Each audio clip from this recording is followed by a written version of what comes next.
Hi family and friends, Johnny here. I just want to encourage your heart today and plant a seed of hope. Here in 2 Corinthians chapter 4, verse 13, Paul writes, "And since we have the same spirit of faith, according to what is written, I have believed, therefore I spoke. And we also believe and therefore speak."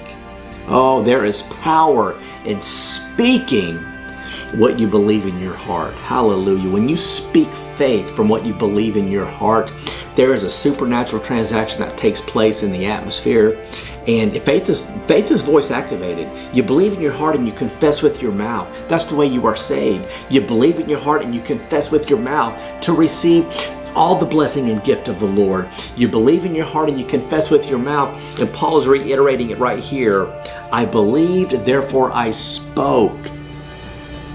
And that's what Jesus modeled for us. That's what the apostles modeled for us. Hallelujah. The early church fathers modeled it. And I want to encourage you today, spend time in God's Word, mine the riches of His beautiful Word, and hang on to these promises. And as you believe in your heart, speak just like Paul. God bless you.